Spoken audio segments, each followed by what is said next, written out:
Students good morning बच्चों। आज हम पार्ट 10 कर रहे हैं 6 चैप्टर का और हमने 6.3 से स्टार्ट की थी। ठीक है, तो अगर आपने 6.3 जो है हम आज क्वेश्चन नंबर जो है हमारा ये करेंगे क्वेश्चन नंबर 5। ठीक है, हमारे 4 क्वेश्चन हो चुके हैं। तो पार्ट 8 के अंदर हमने स्टार्ट की थी, तो आप पहले पार्ट 8 देखिए, फिर आपको पार्ट 9 और फिर ये पार्ट 10 आपको समझ आएगा। तो इसलिए पहले पार्ट 8 देख लेना बच्चों। ठीक है, तो चलिए हमारा क्वेश्चन नंबर 5 में आपको डायग्राम दिया हुआ है। ठीक है, हमारी जो प्रश्नावली है 6.3 उसके अंदर है 130 पेज नंबर, वो आप निकाल लो बच्चों। और इसके अंदर जो है दे रखा है आपको, कहता है आकृति 6.43। इस आकृति का नाम 6.43 है, जैसा मैंने डायग्राम बनाया हुआ है। कहते हैं इसमें पी क्यू लंब है पी एस पर, तो दिया है के अंदर क्या आ जाएगा, पी क्यू लंब है पी एस पर। तो देखो ध्यान से, ये रहा पी क्यू, ये रहा पी एस। लंब मतलब है कि इन दोनों के बीच 90 डिग्री कोण है, ये वाला। ठीक है, ये कोण 90 डिग्री है, तो पी क्यू लंब है पी एस पर, इन दोनों कोण 90 डिग्री आ गया। और पी क्यू समांतर है एस आर, पी क्यू इस एस आर के समांतर है, पी क्यू समांतर है एस आर। अब बच्चों अपने जो लंब लिखा था अभी, पी क्यू लंब है, तो इसका नाम आप कोण 1 रख सकते हैं। तो हमारे पास कोण 1 आ गया 90 डिग्री। ठीक है, ये वाला। और इसका नाम हमें एक्स और वाई दे ही रखा है ऑलरेडी। ठीक है, और हमें क्या दिया गया है, कहते हैं एस क्यू आर कोण 28 डिग्री है। ठीक है, कोण एस क्यू आर ये है 28 डिग्री। एस क्यू आर देखो कहाँ है, एस क्यू आर ये वाला, तो इसका नाम रख देते हैं 2 नंबर कोण। तो ये हमारा कोण 2 आ गया। ठीक है, ये आ गया 28। और आपको क्या दिया गया है, क्यू आर टी कोण, तो कोण क्यू आर टी ये भी दिया है 65 डिग्री। तो इसका नाम रख लेते हैं आप कोण 3। ठीक है, तो इसका नाम आप 3 नंबर डाल लेते हैं।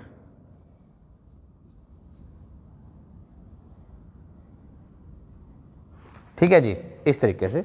चलिए अब क्या कहता है, एक्स और वाई के मान ज्ञात कीजिए। अब हमें ज्ञात जो करना है वो है एक्स और वाई, इसके मान हमें बच्चों ज्ञात करने हैं। ठीक है, तो हल देखो, इसका हल हमें कैसे करना है। तो सबसे पहली चीज जो है, हमें एक लंब दिया गया, ये को 90 डिग्री है, और आपको पी क्यू समांतर एस आर दिया हुआ है। एस आर मतलब एस आर टी पूरा समांतर है, तो पी क्यू एस टी समांतर है। तो आप ध्यान दें, तो ये वाला कोण और ये वाला कोण, अगर हम इसका रफ डायग्राम बनाए बच्चों कुछ इस तरीके से, ऐसे। ठीक है, और अगर हम इसका रफ डायग्राम बना दे तो कुछ इस तरह से बन रहा है।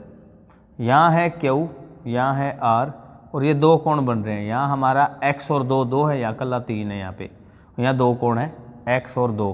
तो अब ये दोनों कौन सा नियम बना रहे हैं, देखो एकांतर अंतः कोण का नियम बना रहे हैं। ये वाला मैंने बताया था ना कि ये दोनों कोण हमेशा बराबर आ जाए, तो एकांतर अंतः कोण नियम है। तो हम क्या कह सकते हैं कि यदि पी क्यू समांतर है एस टी पूरा कह सकते हो, तो हम कह सकते हैं कि जो कोण एक्स और कोण 2 का जो जोड़ है, ये सारा ये किसके बराबर है, कोण 3 के बराबर है। कारण रहेगा एकांतर अंतः कोण नियम। ठीक है, ये हमारा कारण रहेगा।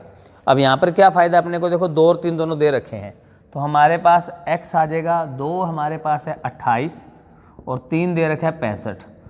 x वहाँ चला गया 65 माइनस ये 28 वहाँ चला गया, सॉरी। तो x का मान क्या आ गया, x का मान आ गया 65 में से 28 गए, तो ये आ गया 15 में से 8 गए 7, 37 डिग्री, ये आ गया हमारे पास। ठीक है, x का मान आ गया, हमें x ज्ञात कर लिया। अब ज्ञात करना है y। अब बात करते हैं त्रिभुज पी क्यू एस में, त्रिभुज पी क्यू एस में। अब इस त्रिभुज में देखो ध्यान से, एक मुझे पता है 90, ये रहा, x हमने अभी निकाल दिया, तो y निकल जाएगा। त्रिभुज कोण युग्म लगा देंगे हम।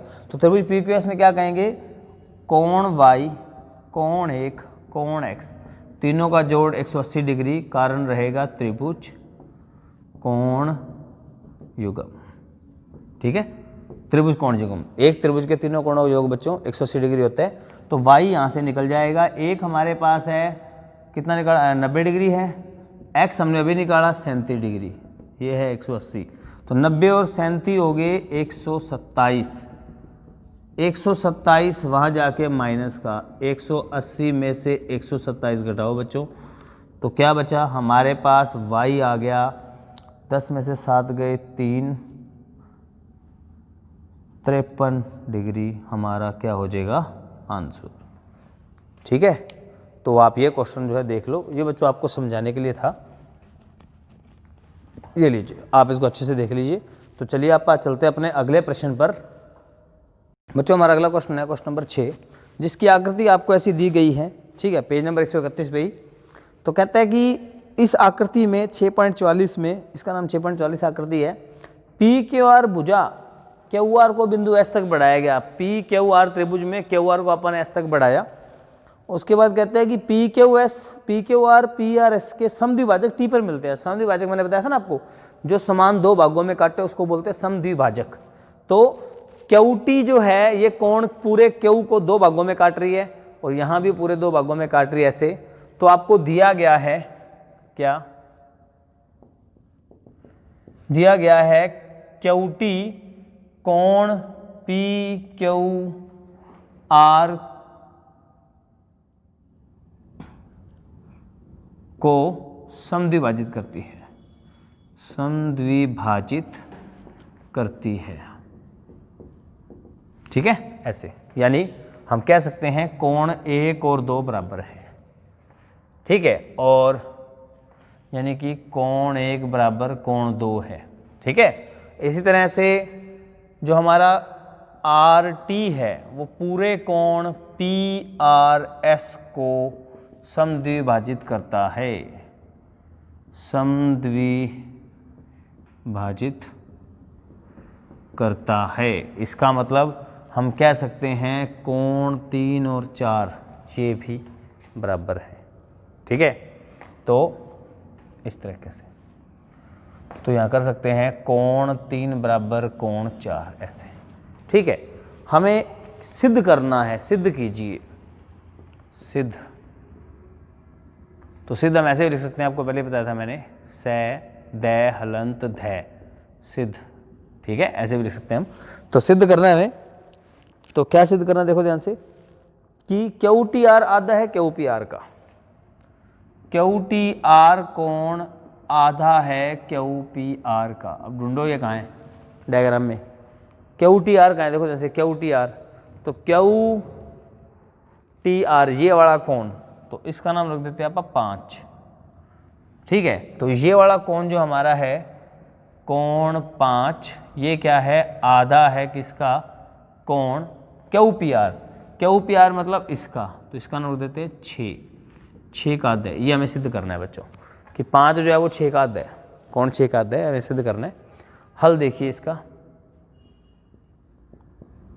इसको कैसे हल करेंगे। ठीक है, तो हमें 5 और 6 चाहिए इस तरीके से।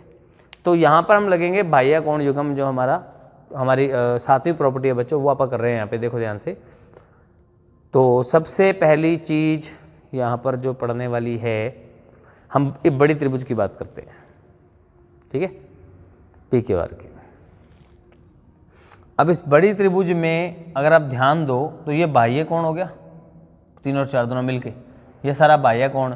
ठीक है, आप रफली देखें तो कुछ ऐसे, ये 3 और 4 दोनों इकट्ठे हैं, यहाँ है 6, यहाँ 1 2 इकट्ठे हैं, यहाँ 3 4 इकट्ठे हैं। तो ये वाला कोण इन दोनों कोणों के योग के बराबर होगा। तो हम करेंगे त्रिभुज पी क्यू आर में हम कह सकते हैं कि कोण जो 3 + 4 है, कोण 3 + कोण 4 है वो कल्ला, ये वाला कल्ला, कोण 6 और कोण 1 + 2 इन दोनों के बराबर है। यानी ऐसे 3 और 4 कल्ला, ये 6 और ये दोनों मिलके, ठीक है, पूरा कोण आ गया। तो इस तरह से ये दोनों कोण बराबर आएंगे। ठीक है, अगर इसका नामकरण करना था और कर लेते हैं नामकरण। यहाँ पे मान लो इसका नाम रख लेते हैं डॉटेड में ये वाला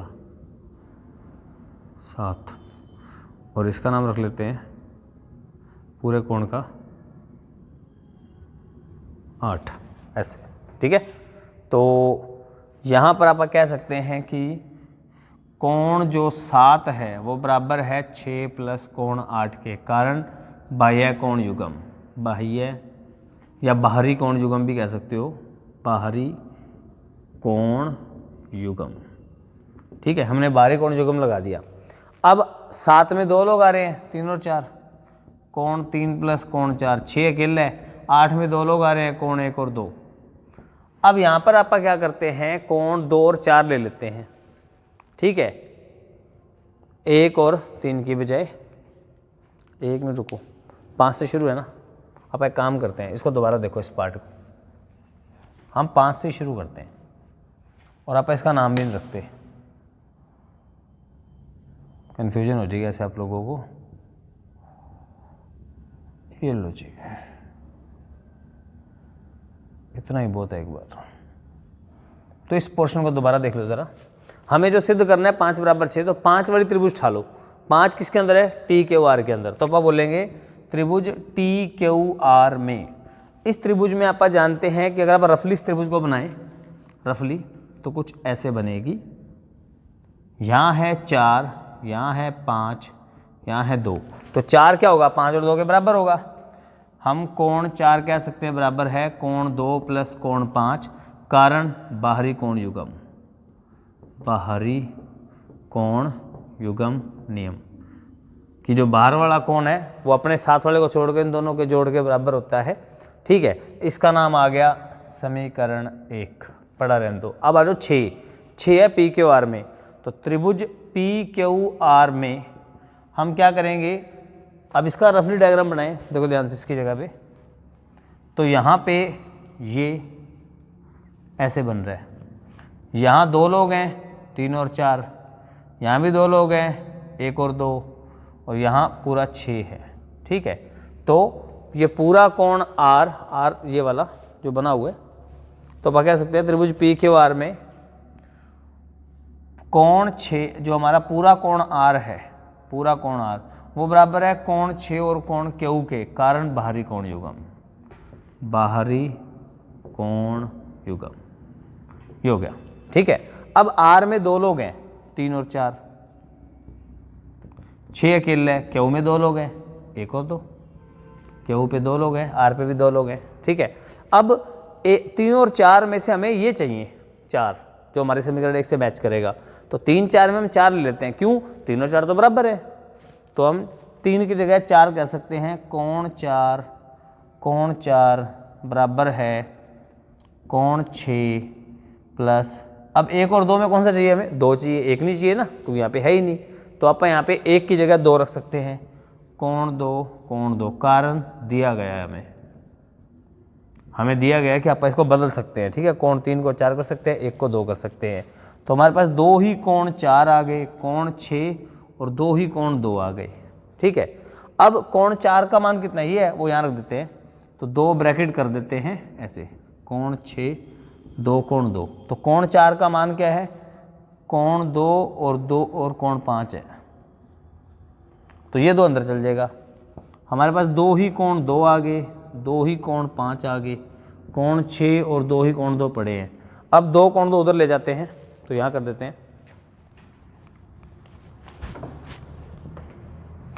तो 2 कोण 5 इधर पड़े हैं, कोण 6 और 2 कोण 2 पड़ा था, 2 कोण 2 और ले गया मैं वहाँ, ये कट गया बच्चों। तो 2 गुना कोण 5 रह गया कोण 6, गुणा का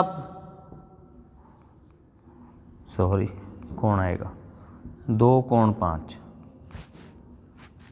तो जो 2 हमारे कोण 5 रहेगा कोण 6, तो हमारा कोण 5 क्या आ गया, आधा आ गया किसका, कोण 6 का। ठीक है, और हमें सिद्ध करना था। ये लो बच्चों, तो ये क्वेश्चन आप अच्छे से नोट कर लो।